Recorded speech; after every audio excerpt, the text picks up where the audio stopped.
Hey, what's going on, guys? Welcome to a brand new video.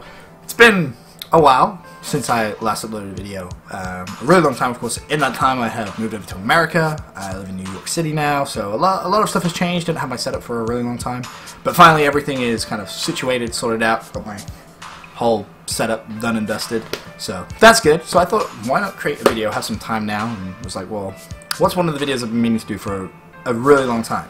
It happens to be the question which is so commonly asked: how did I get into casting? People come to my stream every single day and they ask, so I was like, well, may as well make a YouTube video. So here it goes. It started off in MW3, and that was a very interesting game being played competitively back then compared to how it is now. So been around for a while, not as long as others. Used to watch competitive CoD here and there. And I remember I was playing with one of my best friends at the time, and we kind of had a clan. Nothing crazy. It was called the Psycho Clan. I know. Really original. Good name. And yes, it was little P, big S, little Y, big C, little H, and big O. Kind of weird, kind of nerdy, I know. But we had maybe 130 people in the clan. One day we decided to host a big internal tournament. We drafted up teams. It was really cool. There's still actually the YouTube videos of the games, which I actually casted. And that was the first time I did it. I was like, hey, I'm not going to play. I think that'll be unfair. At the time, I didn't want to like host abuse because we had players from all over the world. So I was like, I'll just cast. Not knowing what casting was, I was just like, oh, I'll just talk about the games on a live stream. Live stream had like 4 viewers who were basically the people that were playing in the live games, and that was that. Obviously, I loaded all the content on YouTube, and it still lives here on YouTube to this day, which is really interesting because no one's actually ever found it. Waiting for the day someone actually does. But that was the first time I really got into casting, and after that, that was it. You know, like months went by, and someone called Songman from Europe. Actually, I submitted the video of me casting as like a wanting to sponsorship, and it was just like, oh, here's some playing, here's some YouTube content that I did, and he was like, oh wow, you know, you're actually pretty good at casting. You should give it a shot. Have you ever thought about it? I was like, no, why would I want to do that? It doesn't make any sense. Didn't even know it was a job. Obviously, I'd seen Fwiz and Shro do it, CoD XP, stuff like that, but didn't really put 2 and 2 together. So came on with an organization called Network at the time, which was probably the most fun I've had in gaming, to be completely honest. It was so fun. It really was. Got to meet a couple of pro players. You know, Josh, Excellence, Marky B, some of those guys. They were some of the original guys I used to cast over every single night. I would come home and just cast over them. And then eventually, I ended up doing an online show match with a European caster called Rel, and I was shitting bricks. I mean, I was nervous as fuck, but he was so experienced. He was like a veteran at the time, so he kind of guided me through that, which was really good of him. I obviously still appreciate that to this day. I don't think he knows how much, like, I was shitting bricks, but changed my pants a few times, so that's neither here nor there. I casted with him, and then from there I just started casting a lot of stuff online, and this is something which people always ask, oh, how do I get into it? Well, the answer is you cast as much as you possibly can. Don't get me wrong, by no means am I the best caster in the world. I have some massive flaws, but that's something I work on every single day. And that's something as a new caster that you're going to get bombarded with. There's going to be, oh, I've fucked this up, let me redo it. But honestly, the best way to really get better at it is just overexposure. Just expose yourself to it. Cast 8s, cast whatever you can.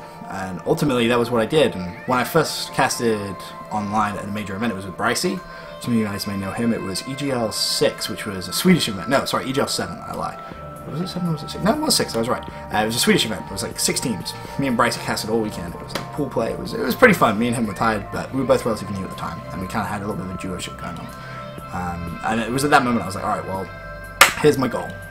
In 1 year, I want to cast an MLG event, which is completely ludicrous. Like, absolutely ludicrous. Should never have happened, but luckily, ultimately, ended up doing. But that's something you need to realize as well. You need to set goals. It's all good saying I want to be a caster and I'm going to cast all this online.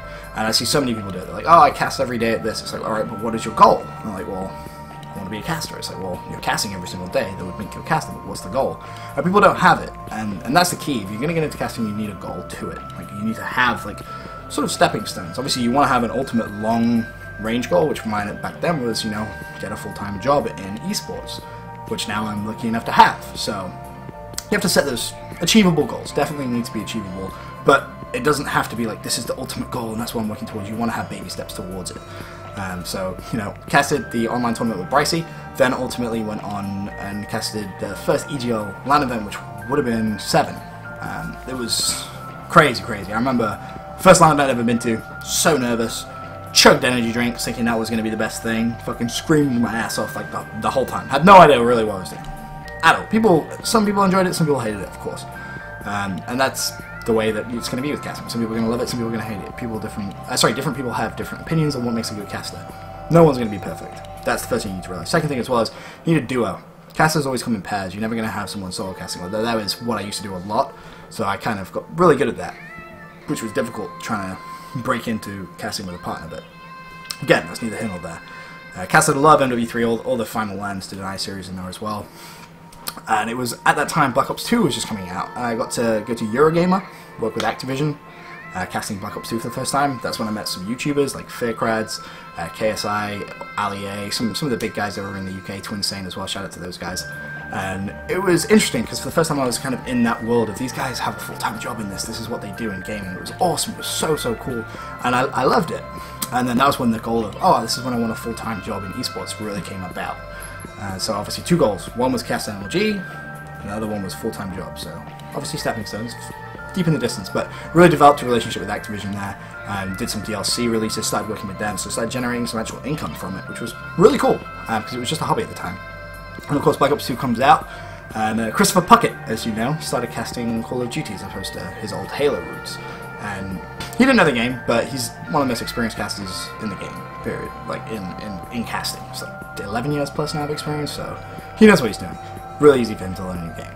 But one of my good friends, Mike Martin, who actually used to work at Game Battles, introduced me to Puckett online, played some rank play. He was like, oh, if you ever want to come cast an MLG, feel free. I was like, okay. Like, I was fanboying. I was like, this is Chris Puckett. This is a big deal. Don't tell him that. Hopefully he doesn't watch this video, because that's going to be really awkward if he does. But anyway, casted a lot of GB Pro scrims like, every single night. And bear in mind, I was still in England at the time, so I was casting at like 1 AM to like 4 AM. So yes, you have to make sacrifices if you want to achieve a goal. Same goal in life, doesn't matter what it is. It could be any goal you achieve. You're going to have to make sacrifices, and that was one of them. But, I mean, it was worth it, 100%. Because, luckily after CoD Champs, you may remember it was MLG Anaheim, and Puckett asked me to come out and cast at Anaheim. But, as I said before that, there was CoD Champs.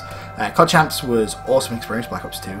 Really fun. I was lucky enough to cast the final. The only reason I actually got to cast that final was because it was envious. Hashtro doesn't like casting envy, so got a little bit lucky there, and Activision were like, hey, let's use the British guy. So I was just thrown in to cast with Fwiz. Fwiz, awesome mentor. Shame he doesn't cast too much anymore, but hopefully he comes back for some of the bigger events. Fingers crossed. And then obviously he goes over to MLG, Anaheim, and that's where Puckett was like, hey, come over, we want to use you. And I was like, wow, you know, I must have done something really good. Developed a really good relationship with them there as well. Continued to cast all through the end of Black Ops 2 into Call of Duty Ghosts. Now this is where Ghost gets interesting. And Ghost was a really bad year. I'll hold my hands up and I'll be the first to say it was a bad year for me casting. I'll be honest, didn't enjoy the game, which is an issue if you're going to be a caster. You need to play, because I played a lot of Black Ops 2. My Black Ops 2 casting was like really, I think it was a good quality. It really was. A lot of people would agree. Ghost was really bad. I think if anyone tries to say I was a good caster in Ghost, you're delusional. You didn't have shit. I didn't know the game, didn't want to know the game, it didn't interest me. I was much rather played like DayZ, Counter-Strike, League of Legends, played all these different games. And that was kind of good because it got it out of my system that, you know, like if I'm going to cast CoD, I need to really cast CoD. And that's what I learned at the end of Ghost. You can't just cruise by. It's not gonna work, you know, like you're casting for thousands of people, they're going to expect the best, and that's completely fair enough, of course, absolutely. But again, looking enough towards the end of Ghost, I'd worked that much with MLG, they were like, well, you know, what about full-time job? And I was like, well, okay, let's weigh it up. Move to America, move to New York, like that's pretty cool. But moving away from family, and at the time my dad was pretty ill, as I'm sure a lot of you know. He ultimately passed away 2-3 months ago, which was a really hard time. But I'll get to that later on. My grandma was really old. She would have been what, 97 at the time. She's now 98. So I'm weighing up all these things in my head about, all right, well, do I go, don't I go? But again, you know, I'd already achieved one goal, casting an MLG event, and now it was like, well, this is my opportunity, a full-time job. Like, you can't really say no to that. Plus, you know, you're living in New York City, which is the greatest city in the world. Like, I don't care what anyone says, New York is insane. It's amazing. Yeah, I've had some of the best times ever here. It's been a wonderful place to live, and I'm, you know, excited to live here in the future. But anyway, MLG offered me that, and I was like, well, I have to take it. You have to in that situation. And of course I moved over to New York a couple of months ago. I think it was late October, after I spent some time in the Curse House, So I spent, what, like 3-4 months in the cuss house. So I kind of adapted to America a little bit there. Obviously living with Enable, Burns Off, Tipsy, and Moach. Really awesome guys. That was a really good experience. I learned a lot from that. That was really where my casting goes took a turn. I was like, oh, I should really learn the game. But going into AW was where I was like, well, okay, now I have a full-time job. I understand you need to know the game. Grind it out. Grinded it. Just grinded it kind of like I did in Black Ops 2. Cast everything. Pro League, the 2Ks, the 5Ks. You name it, I probably casted it in AW. In terms of events, been to pretty much all of the North American events now, I think.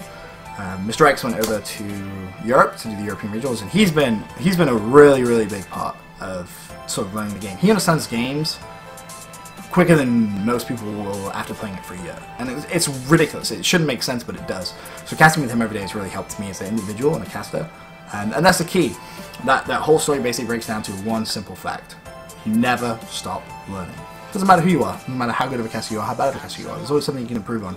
And that's something which I really learned a lot of last year, and hopefully if you guys do start casting, something that you take into consideration, because it is really, really important that you realize that you're never the best.